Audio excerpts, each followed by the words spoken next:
cátedra de ginecología. Hoy me toca hipertensión gestacional, hipertensión inducida por el embarazo. Tiene distintos títulos, podríamos decir.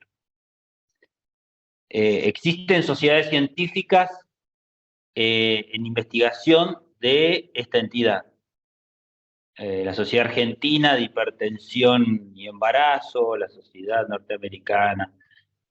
Como les digo, como les dije para endometriosis, cuando una entidad patológica no termina de ser cerrada y clara, se generan estas sociedades científicas en una forma de perpetuar la investigación.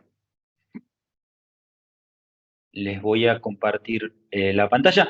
Es un tema sumamente, puede ser muy largo. Voy a intentar resumir como endometriosis en una hora o un poco menos. Después quedo abierto a las preguntas o dudas que puedan generarse. Están entrando más personas.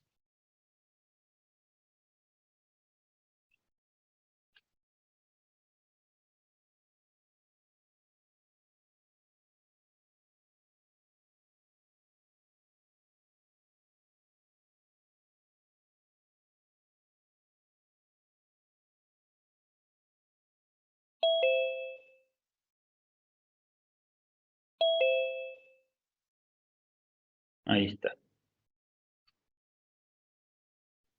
No tengo a nadie pendiente. 38.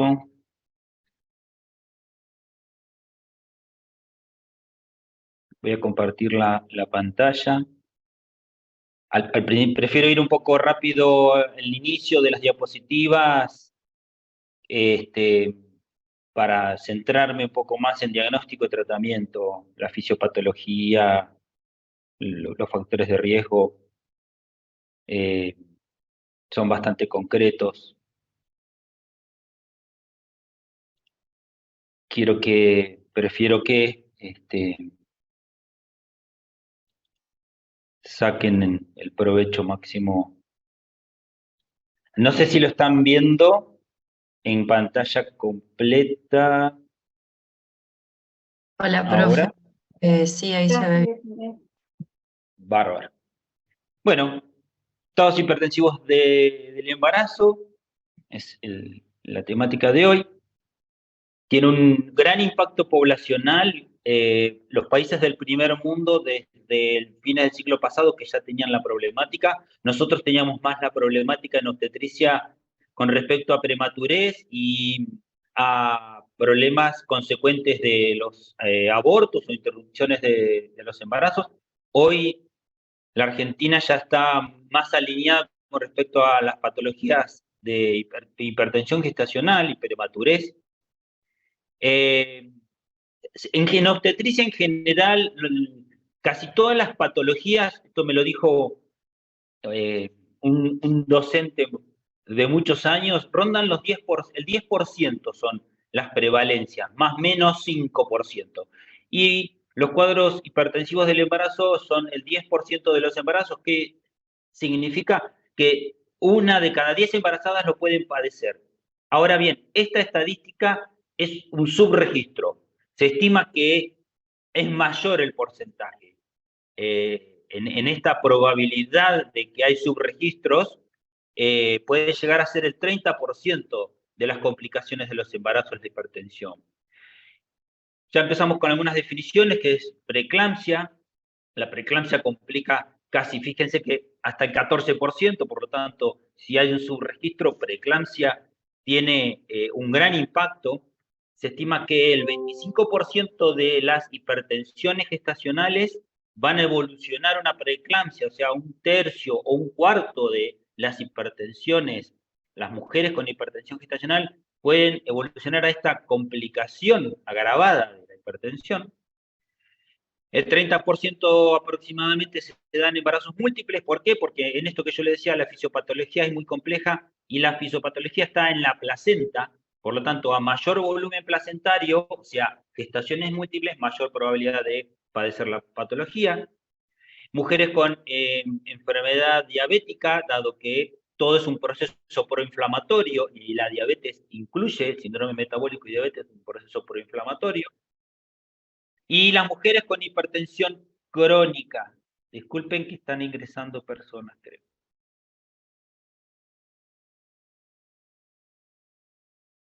Están todas. Bien.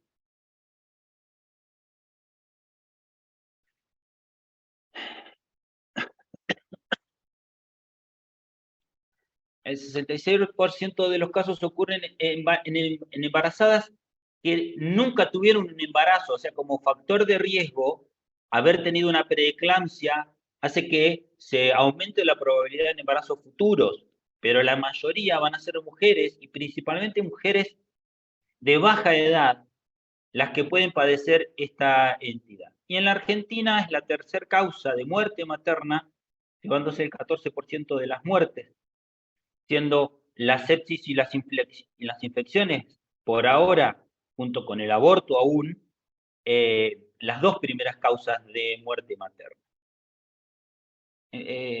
Perdón, Tengo que profe, entrar... Sí, ¿hay compañeros que están en sala de espera para sí, entrar? pienso que sí. Bueno, disculpen un minuto.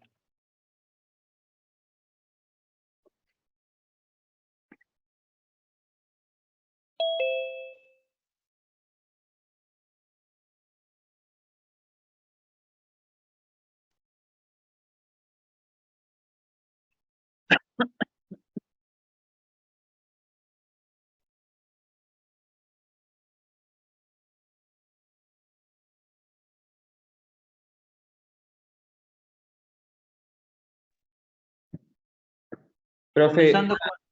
¿Sí? disculpe, yo no sé si tomó asistencia al inicio, estaba hablando con mi madre y no... No hay problema. Decime tú cómo estás registrado, el nombre o el apellido, a ver.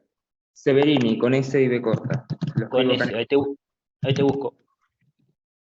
Y el nombre, Fernán, Hernán. A ver si estás como Hernán. Fernán, con S.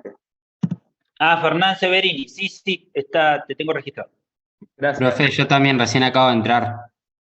¿Cómo estás con nombre y apellido? Yamil Luna. Te busco. Sí, te tengo registrado. Profe, yo también, disculpe. Dime. Decime tu García nombre y Juan tu apellido. Martín. García Juan Martín. Sí, Te busco.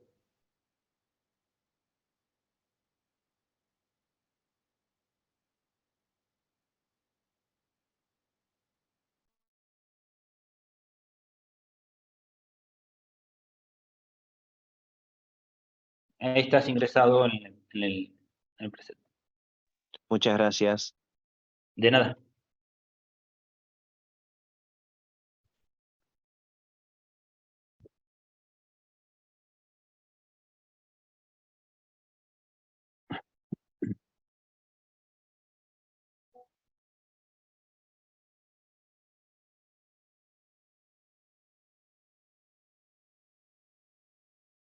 Bien, están viendo, compartiendo pantalla, está la pantalla general. ¿La ven? Sí, sí. Sí, Bárbaro. Comenzando con algunas definiciones, porque hay una definición genérica y después cada subgrupo de esta patología, podemos decir, tiene distintas definiciones. Por términos generales, la hipertensión en el embarazo, hipertensión inducida por el embarazo, estados hipertensivos del embarazo, describe un amplio espectro de condiciones cuyo rango fluctúa entre elevaciones leves de la tensión arterial a una hipertensión severa con impacto y daño en órganos blancos y una grave morbimortalidad no solamente para la madre, sino para los fetos. Se define la hipertensión, 2023 sigue siendo los mismos parámetros, un valor de 140 milímetros de mercurio para la sistólica o más, y 90 milímetros de mercurio para la diastólica o más. Y registrado con tomas separadas, por lo menos se dice 6, 12 horas, que esté en descanso la paciente y en el transcurso de una semana. Revisar el cuadro diagnóstico para confirmar esta entidad patológica.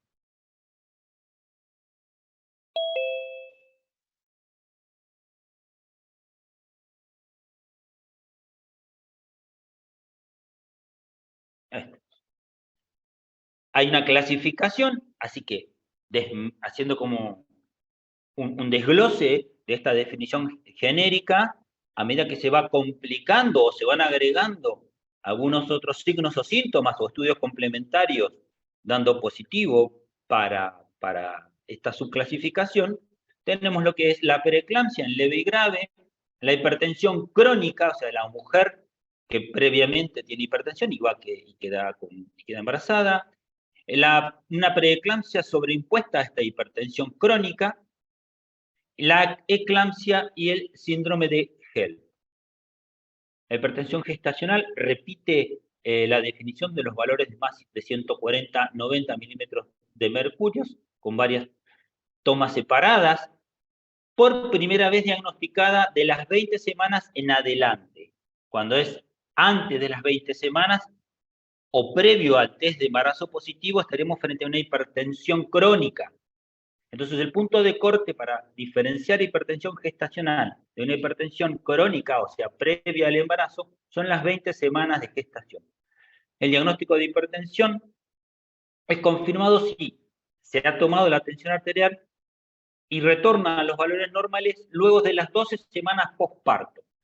No es solamente durante el embarazo, sino que es luego de finalizado el embarazo en que se debe reclasificar a la mujer, porque si persiste luego de las 12 semanas, tenemos que rotular a esta paciente como hipertensa crónica. Por lo tanto, si va a quedar embarazada en futuro embarazo, es una hipertensión inducida por el embarazo que perdura con una hipertensión crónica con los impactos como factor de riesgo que va a tener a nivel materno y fetal. Impacta sobre las dos partes, sobre la mujer en órgano blanco y sobre todos los órganos blancos del feto.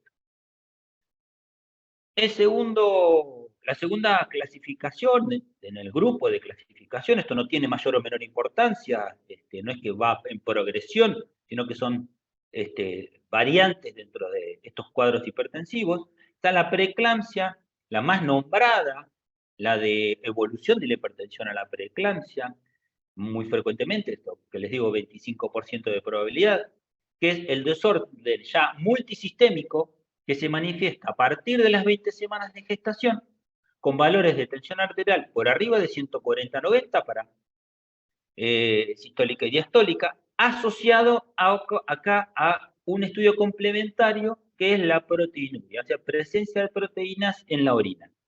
Excepcionalmente puede ser antes de las 20 semanas en entidades que puede tener la mujer, como una enfermedad tromboblástica gestacional de poca frecuencia de evolución a embarazos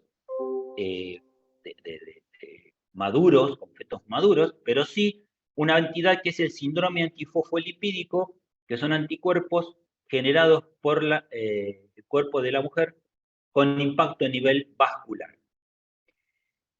Y la preeclampsia tiene dos categorías, que sería la leve, con detección de los valores de 140-90 en dos ocasiones, y la proteinuria, en este caso, es la que divide en leve y grave, es cuando es superior a 300 miligramos en una junta, en una reunión de orina, durante ese periodo de 24 horas, que en la mayoría de las veces se puede hacer programado juntar orina en 24 horas. Luego les voy a explicar que hay otros métodos de detección de proteinuria. Pero para la definición concreta, cuando no es una urgencia, se remite a la paciente con un pedido o una solicitud de proteinuria por laboratorio y cuando da valores de 300 miligramos en esas 24 horas, es una preeclampsia leve con los cuadros de TA elevados. Ahora bien, avanzando, la preeclampsia se rotula como grave ya cuando los valores de TA evolucionan a 160, 110 o más para sistólica y diastólica, y ya la proteinuria cambia de 300 miligramos a 5 gramos o más en 24 horas. O sea, el impacto de órgano blanco es, por un lado, sobre el sistema vascular, por eso los valores de tensión arterial, con una vasoconstricción. Esa vasoconstricción a nivel renal hace que la proteinuria vaya en evolución con pérdidas proteicas y manifestadas en orina. El otro órgano blanco que puede estar alterado es el hígado, por lo tanto se solicita un análisis de sangre y se van a ver las transaminasas modificadas, el impacto de la distensión y ese cuadro proinflamatorio a nivel hepático con dolor persistente, náuseas, vómitos, dolor en puntada por la distensión de la cápsula de Gleason, alteraciones hematológicas como son la trombocitopenia por la vasoconstricción y destrucción plaquetaria, con valores en disminución, por ejemplo, menos de 100.000 plaquetas por milímetro cúbico.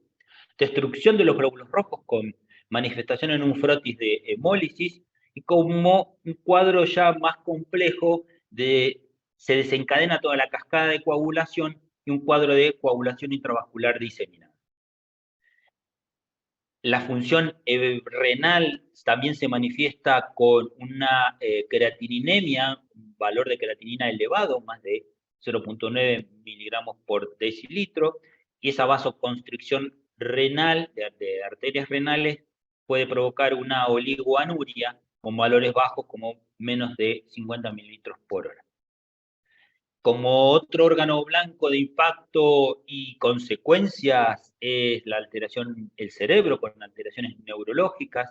Va a haber una excitabilidad, una hiperreacción neural con hiperreflexia tendinosa a nivel del reflejo patelar, cefalea persistente, hiperexcitabilidad motriz e incluso alteraciones del sensor y confusión, visión borrosa, fotopsias, ve lucecitas,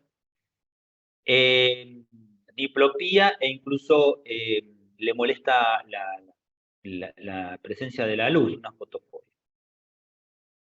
Todo esto es de impacto materno con respecto a la preeclampsia grave y en consecuencia, como el órgano blanco y el generador en teoría de este proceso proinflamatorio es la placenta, por lo tanto el feto va a padecer indirectamente una restricción de crecimiento intrauterino por la vasoconstricción a nivel de las arterias espiraladas, las uterinas e incluso la de los lagos vellositarios, y oligoamnios, dado que el riñón del feto tiene menos irrigación por el bajo flujo placentario.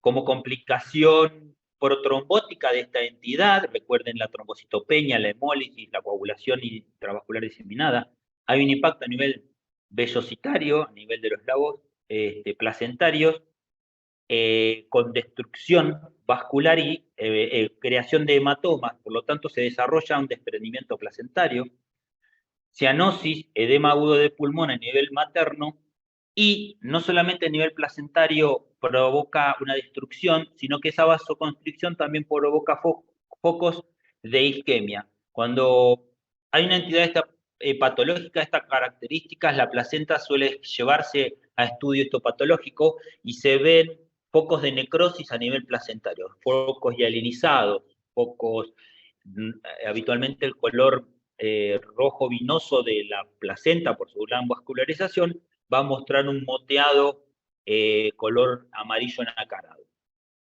Eso se asocia en los estudios histopatológicos a la consecuencia hipertensiva. Como les decía, la hipertensión diagnosticada antes del embarazo o durante las primeras 20 semanas de gestación pertenece a una hipertensión crónica, o la hipertensión que se diagnostica por primera vez durante el embarazo y no resuelve, insisto, luego de terminado el embarazo, persiste más allá de 2 meses y medio, 3 meses, 4, con un cuadro de hipertensión, motivo por el cual se solicita la interconsulta con cardiología para el seguimiento, asesoramiento, diagnóstico y tratamiento en consecuencia de una mujer con, ya sea en este sentido, controles ginecológicos y no obstétricos, y hacer la prevención a largo plazo si vuelve a buscar un nuevo embarazo. Las hipertensiones, bueno, pueden ser primarias o esenciales o secundarias a patologías del cuadro cardiológico, renal, endocrina o cardiovascular propiamente dicha. Esta mujer con hipertensión crónica puede tener no solamente un cuadro de valores de tensión arterial elevado, sino que se agregaría una preeclampsia leve o grave según el grado de proteinuria. Entonces son detecciones en una mujer con hipertensión previa, proteinuria, luego de las 20 semanas o un brusco aumento de los valores basales conocidos previamente, si era una proteinuria positiva antes de quedar embarazada, y empeora el cuadro de proteinuria. Y que los valores de tensión arterial que venía teniendo esta mujer antes del embarazo toman una transformación y van aumentando. Y se pueden agregar todo el cuadro de lo que sería el síndrome de HELP o los síntomas neurosensoriales como los que padece durante la preeclampsia grave, los neurológicos, los hepáticos, los renales. La preeclampsia sobreimpuesta empeora significativamente el pronóstico materno-fetal en las mujeres con hipertensión crónica, ¿sí? Empeora la probabilidad aumenta de riesgo de consecuencias y muerte inclusive. Dos entidades a destacar por el cuadro que implica tratamiento urgente es la preeclampsia y el síndrome de HELP. En estos cuadros se merece manos a la obra, tenerlas presentes estas dos entidades. La eclampsia propiamente dicha es el desarrollo de convulsiones tónico-clónicas generalizadas o coma inexplicado en la segunda mitad del embarazo, durante el parto o incluso en el puerperio y que no se atribuye a otras patologías. O sea, una mujer de 15 años de edad con un embarazo de 25 a 30 semanas que tiene convulsiones tónico-clónicas y no tiene antecedentes de patología neurológica convulsiva, lo primero que uno tiene que tener en cuenta que puede ser una eclampsia en ese momento y no que son convulsiones neurológicas por no tener un diagnóstico neurológico previo. Y el síndrome de HELP es un grave cuadro de complicación caracterizado por 4 entidades: la hemólisis, la disfunción hepática, la trombocitopenia en una progresión evolutiva de cuadros severos de hipertensión.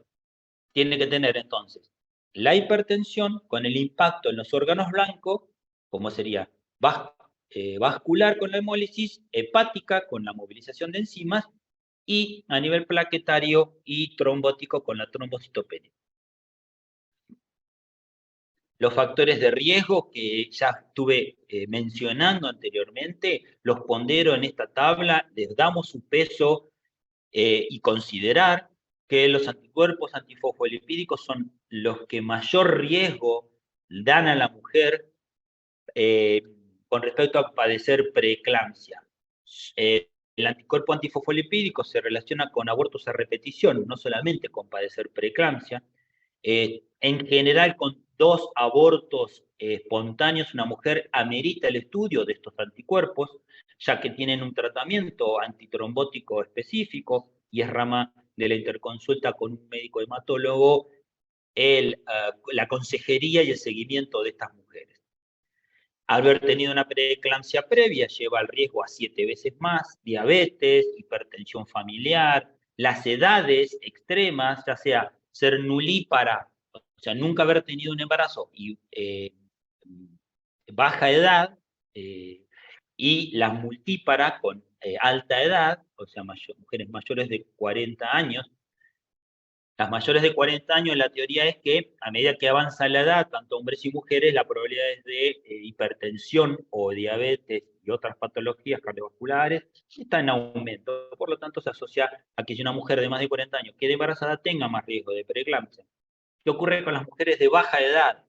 Menos de 20 años, 18 años, la teoría es inmunológica en relación de que hubo una baja exposición inmunológica al semen, y el semen o ese intercambio genético de los cromosomas paternos con los maternos crea un sistema inmunológico que hace que haya un sistema proinflamatorio y se desarrolle la preeclampsia. la nulliparidad es la misma teoría, y el síndrome metabólico o un índice de masa corporal, como es proinflamatorio, activaría en alguna medida esta entidad preeclampsia, que también es proinflamatoria. Hay factores de riesgo como enfermedades renales previas, otras enfermedades autoinmunes, las parejas en relación a lo inmunológico y los intervalos intergenésicos mayores de 10 años, también en esta teoría de impacto inmunológico de esta entidad. En una simple diapositiva quiero expresar el criterio fisiopatológico que persiste, que es que la preeclampsia es una enfermedad multisistémica, impacta en muchos órganos, hoy es de causa desconocida, propia de la mujer embarazada, se caracteriza por una placentación anómala, con hipoxia y isquemias placentarias, disfunción del endotelio materno, probablemente favorecida por una predisposición inmunogénica, con una inapropiada o una exagerada respuesta proinflamatoria sistémica. Hay en el periodo de placentación, entre las 18 y las 20 semanas, hay una modificación en la mujer preeclámptica, en lo que son las arterias a nivel del miometrio, donde hay un aumento de la túnica muscular, por lo tanto, al tener más músculo liso hay una vasoconstricción con hipoxia y un sistema de cascada de liberación de óxido nítrico modificado con periodos o recurrencia o persistencia intermitente de hipoxias e isquemias con liberación de interleuquinas, factores procoagulantes que van haciéndose sistémicos y no solamente impactan propiamente dicho en la placenta, sino en toda la economía vascular. ¿Cómo se presenta esta entidad y todas estas entidades en general para tener presente en una guardia o en un consultorio externo? Son mujeres que empiezan a tener retención de líquido por esa vasoconstricción renal, hay edema, inflamación a nivel de los miembros superiores, de la cara, dolor de cabeza, una cefalea que no es la habitual que puede tener la mujer como antecedente de migraña, dolor en la parte superior del abdomen relacionado con el hígado, comienza a orinar menos, tiene dificultad para respirar, tiene las alteraciones visuales neurológicas, náuseas, vómitos, que no son pura y exclusivamente del primer trimestre del embarazo, por intolerancia gastrointestinal, e incluso los zumbidos, acúfenos, y se siente abotagada. Eso puede ser, insisto, en una guardia o en el consultorio, pues es una mujer que se va adaptando relativamente y progresivamente a esos síntomas de modificaciones del embarazo estándar, ¿cierto? Concretamente, los diagnósticos son con la toma de los valores de tensión arterial y la proteinuria medida con dos formas. Un método cuantitativo que sí lo pondero, sí le doy su valor, que es tener un número, los 300 miligramos o más es el punto de corte en la orina de 24 horas, en un consultorio externo, y en una guardia, por ejemplo, podemos utilizar un método que es cualitativo, que vira una tirita reactiva, por ahí las conocen, de las guardias, donde la mujer junta la orina del chorro medio y va a variar a cruces, que esas cruces se identifican con una aproximación de los 300 miligramos por decilitro cuando supera las dos cruces. Y no autoriza la toma de decisiones, sino que si da una sola cruz, pero tiene todos los síntomas, es preferible rotular a la paciente como hipertensa y tener los recaudos necesarios, como así también que si da 4 cruces con muy pocos síntomas, en consecuencia, hacer la observación de esa mujer y pedirle la proteinuria cuantitativa. Pero, insisto que para una guardia o un sistema de salud periférico, una unidad periférica, la proteinuria cuantitativa se utiliza de rutina. Además, la extracción de sangre solicitada para ver la creatininemia, la uricemia, el hematocrito, el recuento plaquetario, cómo se comporta el fibrinógeno y las enzimas hepáticas para ir diferenciando hipertensión, preeclampsia, leve o grave, síndrome de HELP. Todo esto me referí exclusivamente a control materno. No dejen de lado nunca el control obstétrico fetal propiamente dicho. El impacto va a ser fetal también. La restricción del crecimiento intrauterino ocurre en 30% de las mujeres con preeclampsia, recordándole que tenemos un subregistro. Entonces, va a haber más restricciones de crecimiento intrauterino, dado el subdiagnóstico que vamos a tener. Es de tipo asimétrico, dado que comienza en la primera mitad del embarazo con un crecimiento estándar dentro de los percentilos establecidos, y luego de las 20 semanas, cuando impacta esta enfermedad, ya restringe el crecimiento, cuida la energía del feto, se irriga menos, tiene mini hipoxias y una mini disminución del aporte renal, por lo tanto tiene un oligoamnio. El 80% del líquido amniótico está formado por la orina del feto, por lo tanto el aporte mayor va a ser por los riñones, por lo tanto se manifiesta en una ecografía con oligoamnios, asociado a esta insuficiencia placentaria. Y hay una redistribución de los flujos a nivel cerebral y cardiovascular del feto.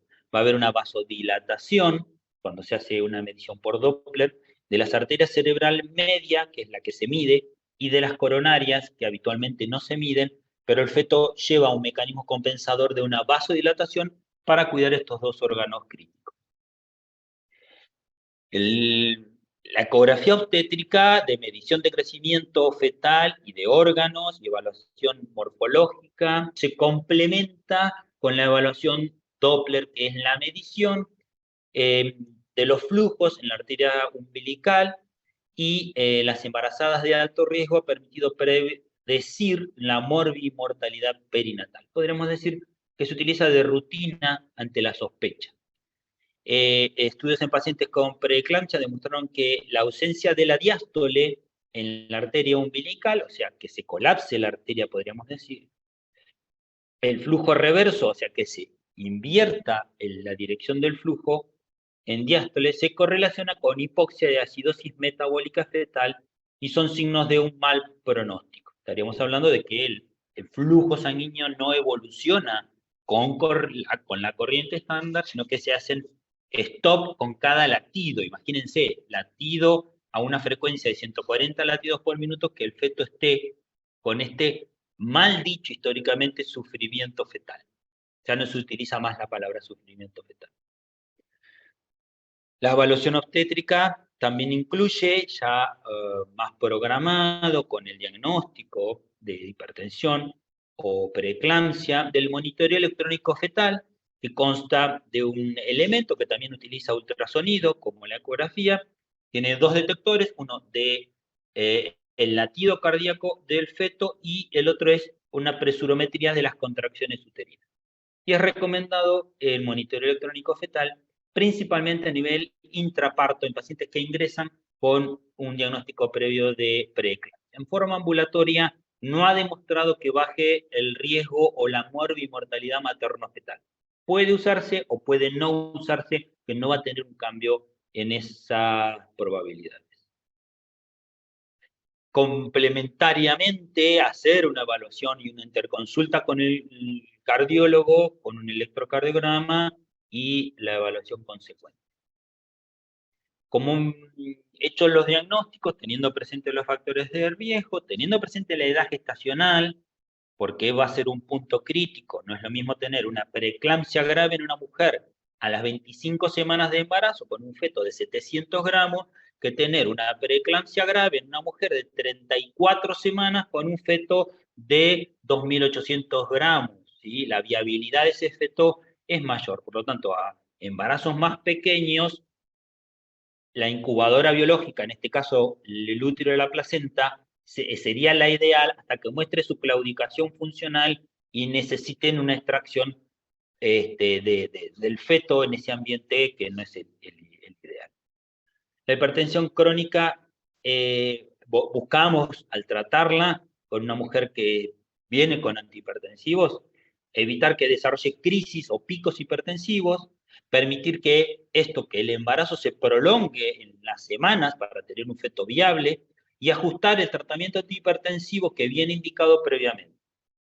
Los inhibidores de la enzima convertidora y los antagonistas de la angiotensina están contraindicados durante el embarazo porque se asocian con RCIU, oligoamnios, muerte fetal y alteración de la función renal neonatal. Por lo tanto, es materia del cardiólogo y en la programación prenatal de modificar estos medicamentos por otro que pueda estar permitido. Y no se recomienda, aunque no se usa muy poco el prazosin, y en alguna medida se usa el atenolol, también se tendría que rotar hacia otro antihipertensivo. Luego les voy a decir los antihipertensivos que se utilizan. ¿Cómo es el manejo? ¿Cuál es el objetivo de manejar ahora la eclampsia? Es evitar las lesiones maternas durante las convulsiones, porque se pueden desplomar, se pueden caer y tener un traumatismo de cráneo. Mantener la adecuada oxigenación, dado que tienen dificultad respiratoria. Agrego acá o aparece un medicamento que es el sulfato de magnesio endovenoso, demostrado desde hace más de 40 años su utilidad en la preeclampsia y en la eclampsia. Colocar una sonda vesical si estamos programando ante una eclampsia polimedicar para controlar la diuresis.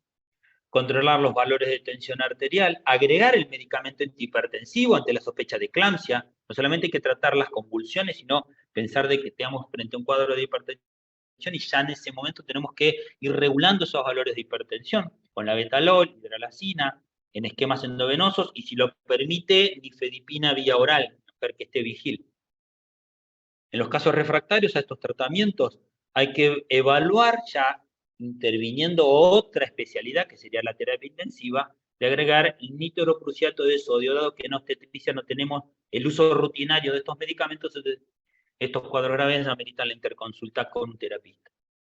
Y es ideal tener una monodroga a dosis máxima y no polimedicada a la mujer con dosis bajas o estándar de un antihipertensivo, por ejemplo. Y luego agregar la segunda droga cuando se superan los valores máximos del antihipertensivo. Hacer el análisis de laboratorio para ver impacto en órganos blancos e ir pensando en que la solución a esta patología es la finalización del embarazo muy probablemente.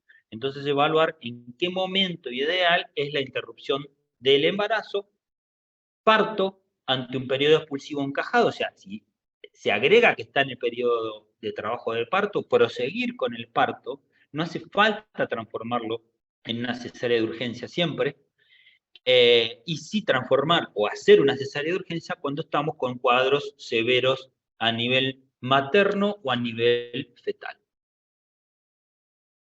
¿Cómo se administra el sulfato de magnesio y qué consideraciones tenemos que tener? Es un anticonvulsivante de elección para las pacientes con eclampsia. Se usa sumamente poco este medicamento. Las otras especialidades médicas como terapia intensiva, cardiología, neurología, prácticamente no lo usan. Es exclusivo de la obstetricia este medicamento. Reduce el riesgo de recurrencia de la eclampsia, o sea que es preventivo inclusive. Hay que mantener la infusión por 24 horas desde el último episodio o desaparición de los síntomas prodrómicos y de impacto neurosensorial. Antes se utilizaba el diazepam o se asociaba con diazepam, pero no reduce la muerte materna y una reducción sustancial de la recurrencia de las convulsiones tuvo de impacto el sulfato de magnesio. Por lo tanto, ya no se escucha más de hablar de diazepam en la eclampsia, sino concretamente hoy es sulfato de magnesio ante la eclampsia. Los casos infrecuentes de refractariedad al sulfato de magnesio, en ese caso ya un medicamento neurológico de impacto a nivel central es el fenobarbital, en infusión con bomba. Insisto que en este caso tampoco el obstetra tiene el manejo del fenobarbital, por lo tanto se pide la interconsulta neurólogo, terapista intensivista en consecuencia. Profe, y Sí, en las mujeres con preeclampsia, ¿se lo da como forma preventiva? sí. Preeclampsia, no, Sí. a ver, la eclampsia leve no me amerita sulfato de magnesio, Ah, listo. es ambulatoria. Vos para el sulfato de magnesio la tenés que tener internada. Vos la tenés internada cuando tenés la sospecha. En cada maternidad hay una caja que dice eclampsia. Cuando roten, fíjense que hay una que dice sangrado, una caja de sangrado para prevención y una caja de eclampsia. La caja de eclampsia tiene sulfato de magnesio y tiene otro medicamento que después lo nombro. Entonces, la mujer que está en evaluación puede desencadenar una eclampsia, pero aún hay indicaciones precisas de prevención. Si está en estudio porque es de la cordillera la mujer y no tiene el acceso, yo creo que no amerita poner sulfato de magnesio como preventivo. Ahora, tenemos una mujer que por la guardia ingresó con cefalea e hipertensión, la proteinuria dio reactiva 4 cruces, creo que esa mujer amerita sulfato de magnesio porque es la que más probablemente nos haga una eclampsia. Entonces, fíjense que tenemos distintos Claro. cuadros de gravedad progresiva sin desmedro de que puede ingresar una paciente por guardia convulsivando que convulsivó en la calle y que es una eclampsia. Pero cuando estamos en evaluación ambulatoria, sulfato de magnesio no. En una evaluación de internación por accesibilidad, probablemente no se necesite tener como preventivo. Ahora, si estamos con una mujer con dolor epigástrico, enzimas aumentadas, hipertensión, cefalea, tendría la indicación de sulfato de magnesio como preventivo. Claro, ¿Claro? ok. Ujú. Bárbaro. Ante la falta de respuesta a los tratamientos endovenosos reiterados, episodios convulsivos, se deberá contemplar, recién ahí pasar a considerar si no tiene un impacto neurológico, ya sea previo, tumor cerebral, una hemorragia cerebral, consecuencia o no de la eclampsia, preguntas para resolver en ese momento, en ese cuadro, que el sulfato de magnesio no cumple la expectativa de calmar los cuadros de convulsión, para establecer la posibilidad de complicaciones de hemorragia o patología neurológica. Aquí está. La prevención de la convulsión eclámptica en preeclampsia grave es la indicación del sulfato de magnesio. Evita el daño neuronal, tiene un efecto vasodilatador y tiene un efecto a nivel del miometrio, por lo tanto es uteroinhibidor.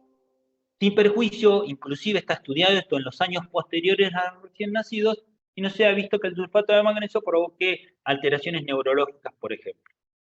Y en realidad no se tiene que usar como antihipertensivo. Si bien tiene un impacto como antihipertensivo, uno debe estar pensando en colocar algún tipo de antihipertensivo en simultáneo.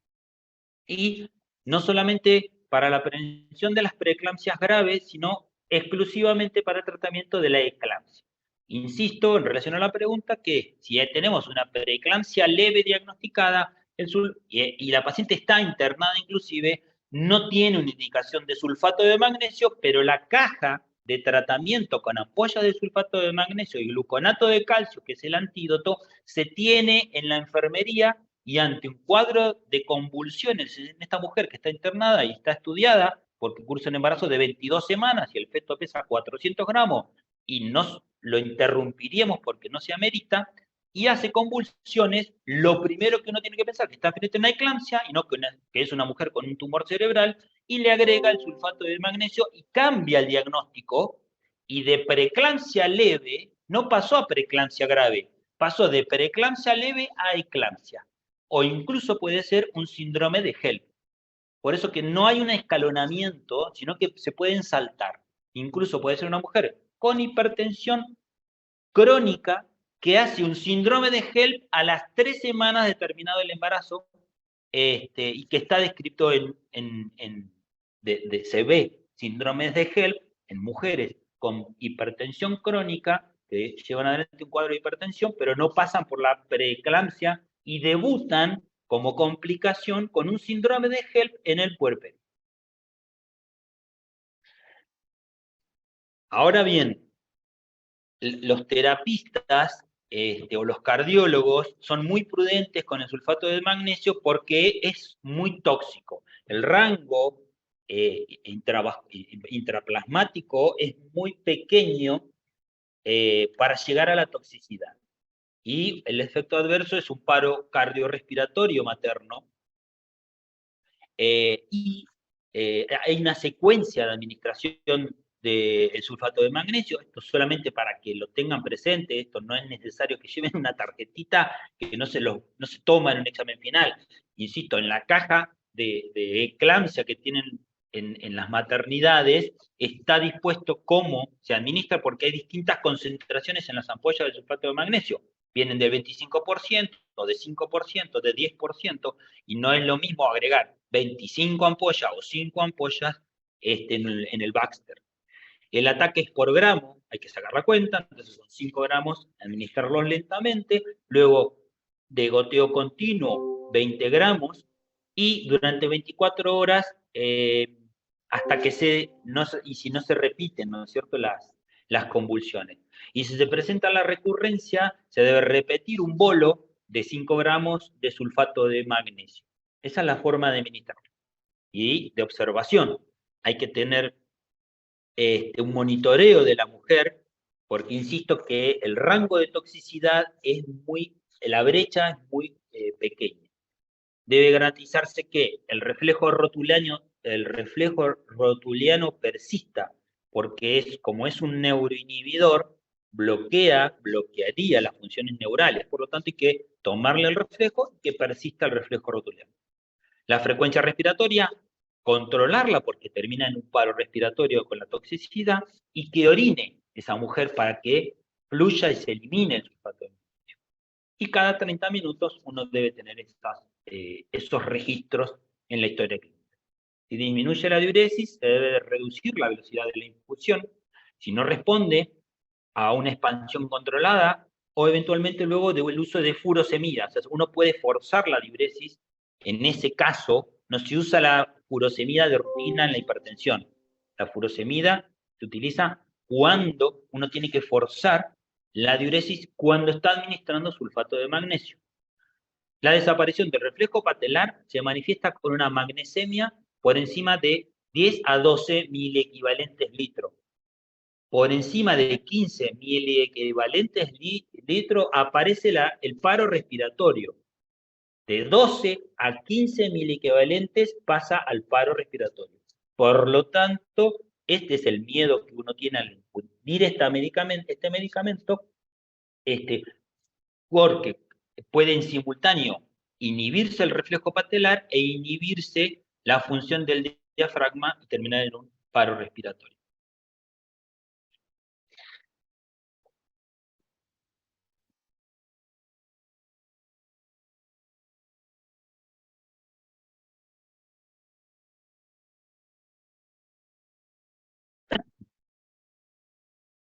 Ante sospecha clínica de intoxicación. Sí, se me secó la garganta.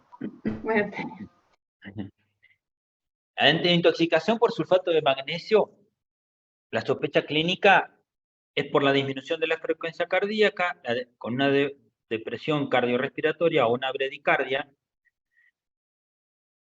Entonces, en la misma caja de urgencia de atención de la eclampsia, aparece una ampolla que es de gluconato de calcio. No tenerle miedo al gluconato de calcio, porque no es que va a empeorar la eclampsia, sino que lo que va a evitar es que la toxicidad se perdure y uno no pueda sacar del paro cardiorrespiratorio a esa mujer. Y es sencillo, es el antídoto, ¿sí? Es el bloqueante de la molécula de sulfato de magnesio, el gluconato de calcio, y se administra 1 gramo lento, o sea, una ampolla lento, vía endovenosa. Al ser sencillo, ahí es donde uno pierde en alguna medida el miedo al uso del sulfato de magnesio al tener el antídoto. ¿Qué es lo que ocurre? Que uno tiene que tener la observación de esta mujer, porque donde se descuida y la va a controlar cada 3 horas, de la toxicidad y la respiración con el paro, puede ocurrir en 5 meses.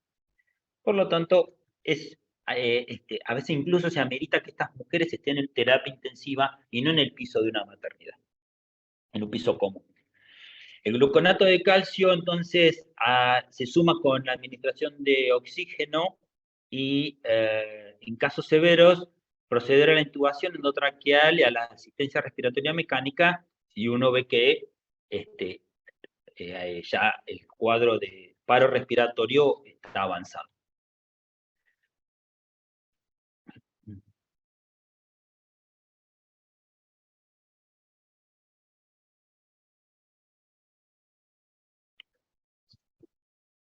Síndrome de HELP como entidad, si bien yo le pongo números, le pongo secuencia, esto no es así, ustedes ya están acostumbrados y acostumbradas a que la biología nos pega sopapos de sorpresa. Puede hacer un debut una mujer con un síndrome de HELP a las 25 semanas, tampoco tiene relación con la cantidad de tiempo de gestación o volumen placentario de esta entidad. Es menos frecuente el síndrome de HELP de todas las complicaciones. Tiene el impacto entonces a nivel vascular con la hemólisis, las enzimas hepáticas por el impacto a nivel microvascular y la destrucción de las plaquetas son las que generan el acrónimo de este síndrome. ¿Cómo está compuesto? Está compuesto en general por una hipertensión severa, tiene manifestaciones del impacto hepático con el dolor, las náuseas, el malestar general, la oliguria, la bradicardia fetal, con el impacto y la muerte fetal. Tiene una alta tasa de muerte fetal el síndrome de HELP. Y incluso el 20% pueden cursar sin manifestarse aún la proteinuria, o el 70% de los casos durante el embarazo, sin despreciar el puerperio como lugar de manifestación del síndrome de HELP, en el 30% de los casos. Si bien la frecuencia es baja del síndrome de HELP, fíjense que las variantes sin proteinuria fuera del embarazo y en el momento del puerperio hacen que sea medio incierto de cuándo aparece en sí. Lo que uno tiene que tener presente es que puede ocurrir. Entonces, evaluar en cada 5 días, cada 7 días, con un análisis de sangre, buscando la hemólisis, buscando el impacto hepático con las transaminasas o la baja de las plaquetas, uno se puede aproximar de que de una preeclampsia leve se está progresando a un probable síndrome de HELP y amerita la finalización del embarazo. Hay que diagnosticarlo tempranamente, insisto, por esto uno tiene que hacer el seguimiento y focalizar, intentar hacer la futurología con lo difícil que es en estos cuadros, finalizar el embarazo, agregar tratamientos compensatorios, ¿no es cierto?, en base al impacto en transfundir plaquetas, agregar corticoides, la interconsulta con el terapista, agregar el sulfato de magnesio, porque no es una cascada, o sea, no es que pasó de eclampsia a HELP. Estamos viendo un cuadro de síndrome de HELP, entonces puede aparecer la eclampsia, por lo tanto el sulfato de magnesio lo tenemos que tener presente, y si los valores de hipertensión se fueron disparando, tener presente el tratamiento antihipertensivo. Está descrito como un intento de mejora de este proceso tan agudo proinflamatorio, el uso de corticoides. No se tiene mucha experiencia, es la realidad, porque en realidad va más al tratamiento con sulfato de magnesio, antihipertensivo y finalización del embarazo. Pero si estamos frente a un cuadro de HELP de 24 semanas y la edad materna joven, 20 años, 15 años, uno puede hacer un rescate, un intento de salvaguardar la viabilidad del feto y que se extienda la maduración pulmonar fetal con la aplicación de la dexametasona o la betametasona para los pulmones del feto, pero agregar, está descrito la dexametasona vía endovenosa, las plaquetas recomponerlas junto con los glóbulos rojos o hemoderivados, e incluso si tenemos la sospecha de que hay un hemoperitoneo, en algún momento hay que hacer la cirugía exploratoria con los estudios complementarios previos, en consecuencia, e involucrar otra especialidad que sería el cirujano general en relación que no tiene el obstetra o el ginecólogo experiencia en suturas o recomposición de la estructura quirúrgicamente del hígado. Por lo tanto, es un fino, un delicado, un complejo balance entre madre y feto. O sea, progresivamente, las complicaciones que pueden llevarse a cabo con la madre, con esta entidad, y la prematurez o el impacto de la salud a nivel fetal que con el paso del tiempo ocurre sobre el feto. La terapia indicada es elegir el momento oportuno y el lugar adecuado, o sea, de alta complejidad, institución con complejidad, para terminación del embarazo. No existen evidencias sobre mejores resultados entre tener conductas activas o expectantes en el manejo de la preeclampsia. O sea, una conducta activa sería terminar el embarazo solamente con valores de tensión arterial de 150 a 100, sin ningún otro parámetro. Entonces, se amerita ser expectante sabiendo que puede evolucionar a mayor complicación. Y un cuadro de agudo, sí uno tiene que tener la conducta activa muy presente y si está al medio, en consecuencia, hay que ir juntando en forma multidisciplinaria a los interconsultores. ¿Qué se sabe de los tratamientos no farmacológicos? No se sabe mucho, como es el reposo en cama. El reposo en cama da una tranquilidad y una seguridad que la mujer no va a estar deambulando y desarrolla una eclampsia en el supermercado o en la casa de un familiar. Entonces, al no haber tanta evidencia, igual el reposo en cama prolongado incluso aumenta el riesgo de trombosis venosa. Por lo tanto, sería una indicación de que la mujer quede expectante con signos de alarma a nivel domiciliario. Se recomienda la reducción de la actividad física y de la jornada laboral. No es poca cosa, porque no solamente puede recibir información por Google, la mujer y ver preeclampsia, eclampsia, muerte fetal, muerte materna, entonces va a pedir ella misma termina el embarazo.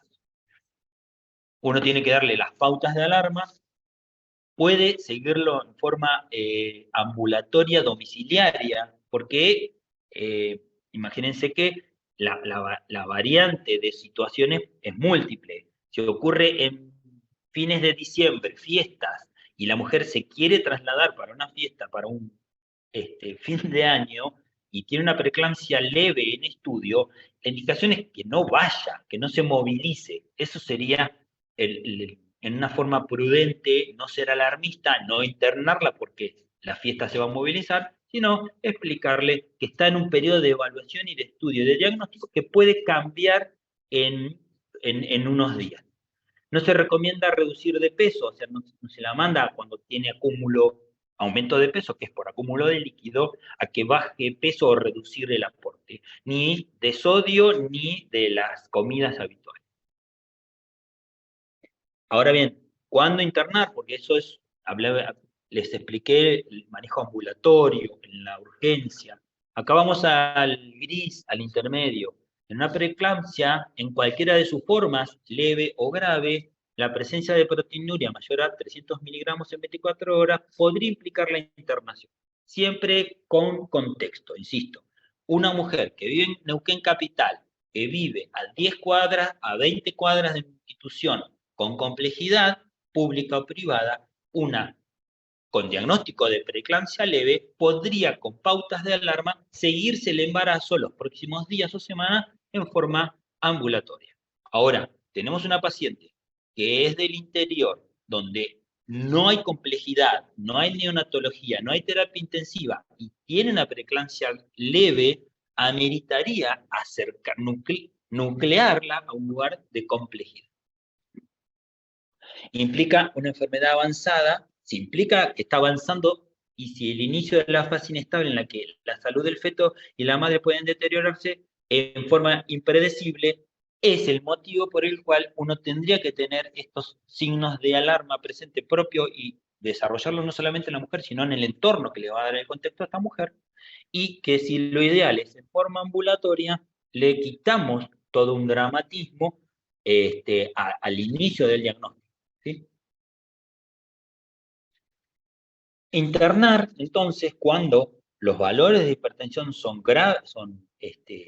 elevados, tiene una crisis hipertensiva, más de 160 a 110, tiene síntomas neurosensoriales, la preeclampsia cuando está en evolución, la hipertensa crónica con la preeclampsia, o sea, sumatorias de patologías, sumatorias de impacto a nivel fetal o restricción de crecimiento o oligoamnios, hipertensión mal controlada en forma ambulatoria, donde a pesar del tratamiento medicamentoso del antihipertensivo no logramos estabilizar esa presión. Y en el incumplimiento del tratamiento, si vemos que la paciente no tiene adherencia o no tiene la asimilación de la entidad, entonces una observación bajo una institución sería lo ideal. En embarazos, en hipertensión y preeclampsia, punto de corte son las 34 semanas, es en relación a la madurez pulmonar fetal y las complicaciones y la morbimortalidad. En alguna medida, más allá de las 34 semanas y menos de las 37, 38 es cuando la morbimortalidad materno-fetal sí aumenta más. Entonces, hay que hacer un monitoreo del estado materno, internar si son de menos de 34, estamos con un cuadro de hipertensión, una preeclampsia, pensar en el sulfato de magnesio profiláctico, los corticoides para la maduración pulmonar fetal no están contraindicados, están indicados. Laboratorio sérico y empezar con toda la batería de estudios para definir a ver en qué cuadro estamos realmente. Agregar el antihipertensivo, controlar la diuresis y se controla también el peso en relación a el edema acumulativo de líquido que tiene. La medicación antihipertensiva, ¿cuál es el objetivo? No es ideal ponerla hipotensa a la mujer embarazada. Sigue el mismo criterio que los cardiólogos.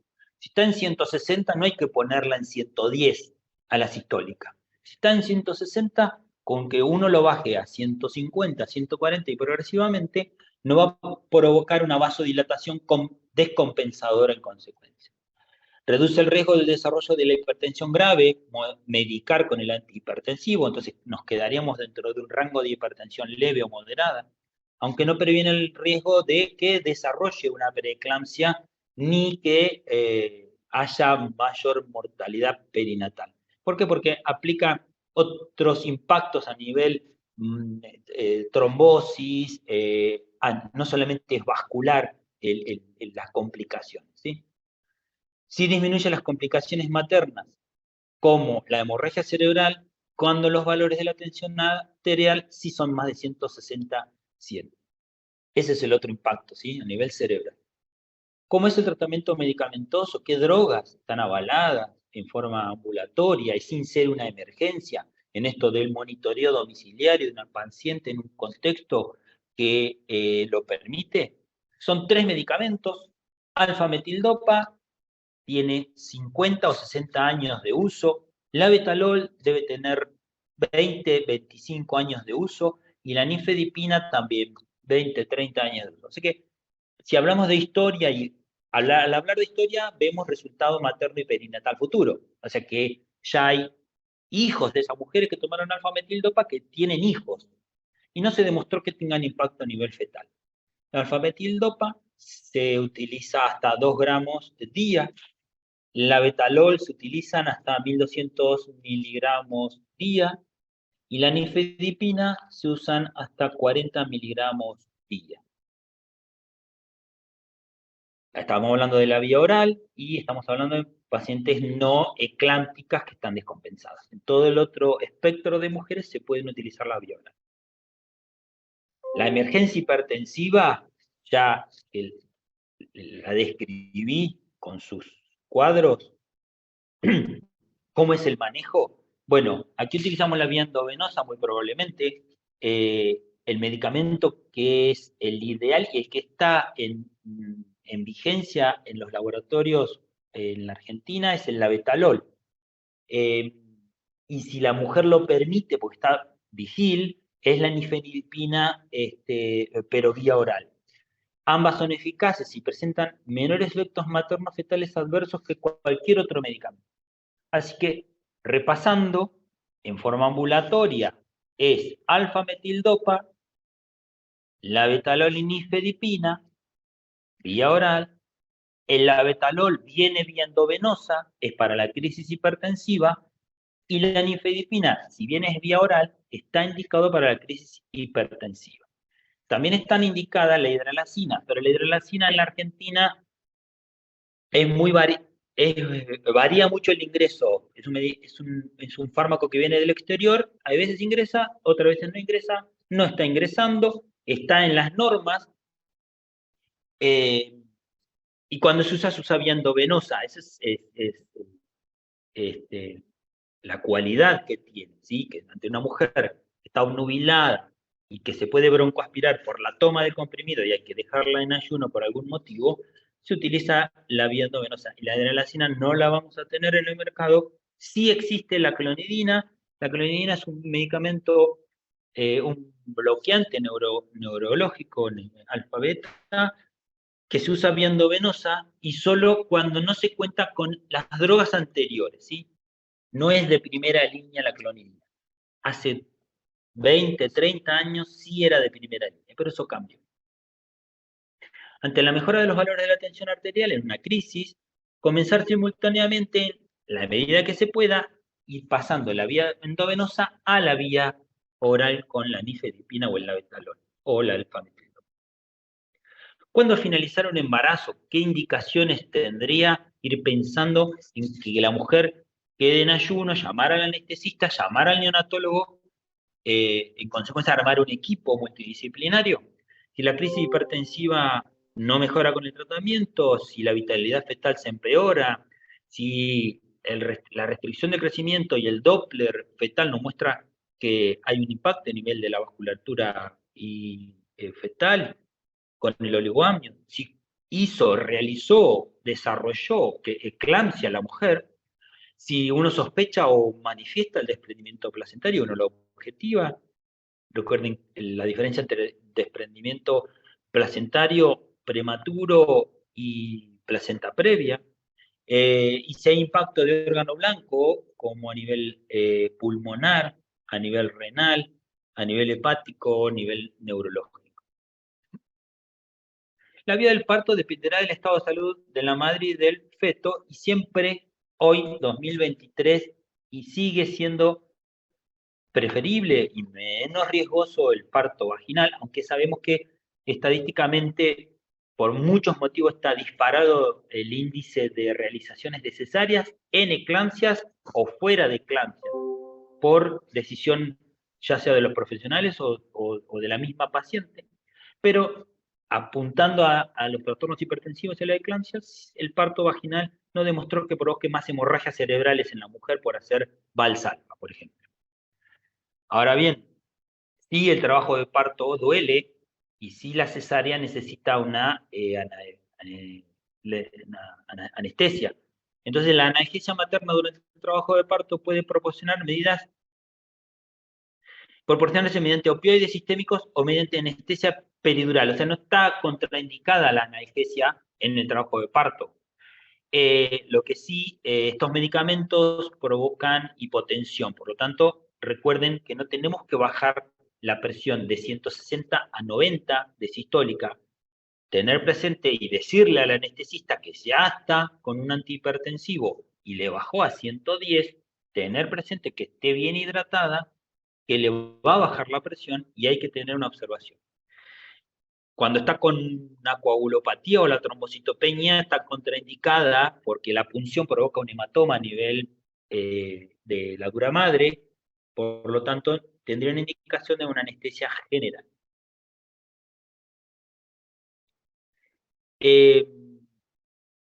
Son frecuentes las inestabilidades, por lo tanto, no se le restringe el líquido, sino hay que mantenerla hidratada a la mujer. Manejar la retracción uterina en el momento del posparto, porque recuerden que vamos a tener medicamentos que alteran la contractilidad uterina y la hemorragia posterior puede ser una complicación. Existe un aumento del volumen intravascular con aumento de riesgo de un edema de pulmón, o sea, se encharca la mujer. Entonces, en el posparto, tener presente que podemos tener complicaciones a nivel pulmonar. Se deberá mantener el tratamiento antihipertensivo con los valores entre 150, 100, 140 y progresivamente cada 48 horas ir viendo y progresivamente disminuir y descomplejizar el tratamiento hipertensivo, porque la finalización del embarazo, recuerden que es el tratamiento casi curativo de esta entidad. Reclasificar a la mujer, si no fue el tratamiento curativo y es una hipertensa crónica que no teníamos diagnosticada, luego a las 12, 14 semanas, reclasificar siempre a la mujer con la consulta con el cardiólogo para ver si no es una hipertensa crónica. Si da la teta, hay drogas seguras. Si da la lactancia, si está en lactancia, en los meses posteriores o en las semanas posteriores, continuar con el abetalol, la nifedipina, y se puede agregar el enalapril si era una hipertensa crónica y venía tomando enalapril porque es compatible con la lactancia. Ahora bien, la alfa-metildopa puede producir depresión del sistema nervioso central y somnolencia en la mujer, por lo tanto, habría que sacar el alfa-metildopa. Y los diuréticos se reservan para situaciones graves, con compromiso de la función renal, como les comenté, o insuficiencia cardíaca, y no son de rutina los diuréticos. ¿Cómo se previene? Ya estamos terminando. Tiene prevención. Yo creo que acá me falta poner que la primera prevención es tener presente esta entidad, no minimizarla, no decir le duele la cabeza porque es una migrañosa, no decir vomita porque tiene una gastroenteritis, sino que el cuadro digestivo y hepático puede ser un semáforo amarillo. Y hay dos sencillos medicamentos que son antiquísimos, tienen más de 40 años de experiencia en la obstetricia, que es, por un lado, la suplementación con calcio, 1,5 gramos, 1 gramo, 2 gramos de calcio al día, que no previene la preeclampsia, pero sí reduce el agravamiento de la preeclampsia.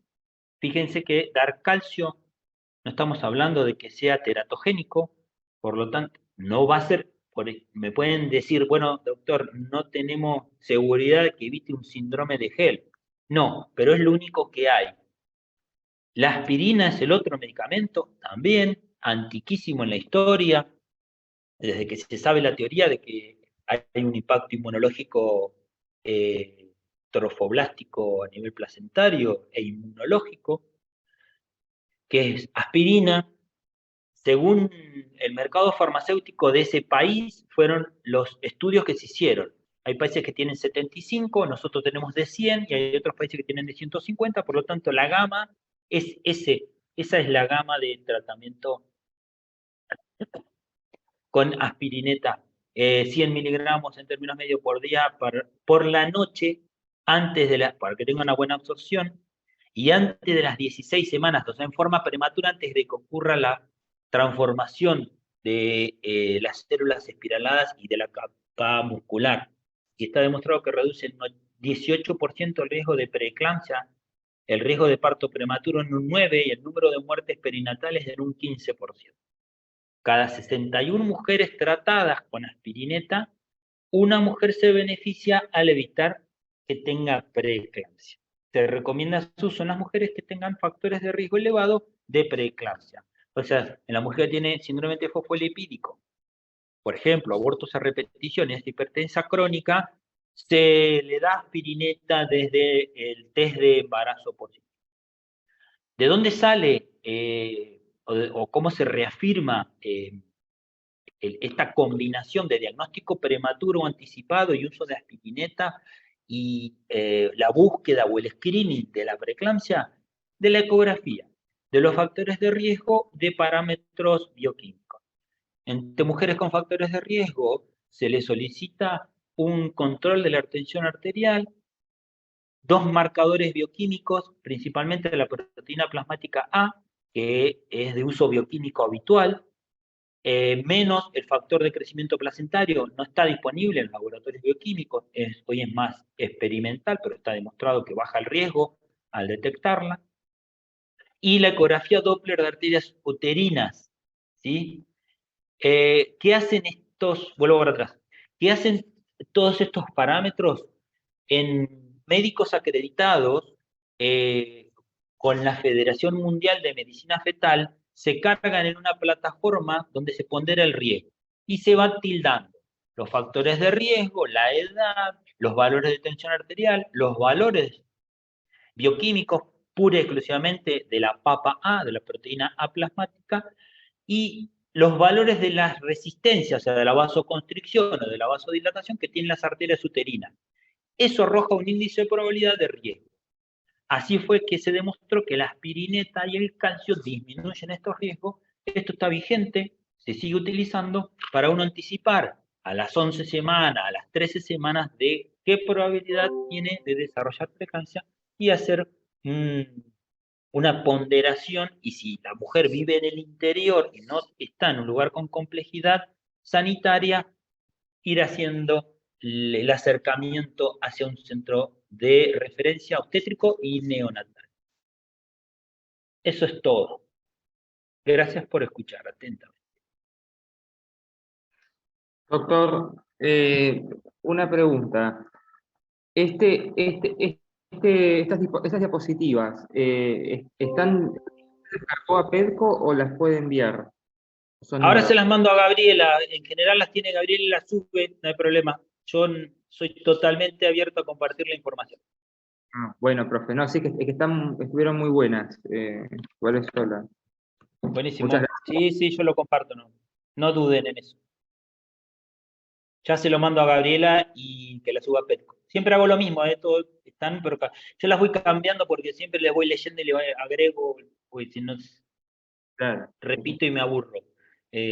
Saco copy y pego. No mucho porque no hay mucho nuevo, pero le saco algún pedacito de texto. Genial. Gracias, profe.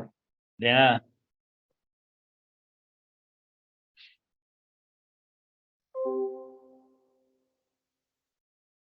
Si están satisfechos, satisfechas y no tienen dudas, creo que cumplí casi en un poquito más de una hora. No de más de la garganta. No de más. Gracias, profe. Chao chicos, chicas, chao. Chao. Quería consultarle si había leído el mensaje que le puse en el... No en el chat. llegué. Fui todo de corrido. No, Ahí lo era leo. por la asistencia. Sí, ahí lo leo.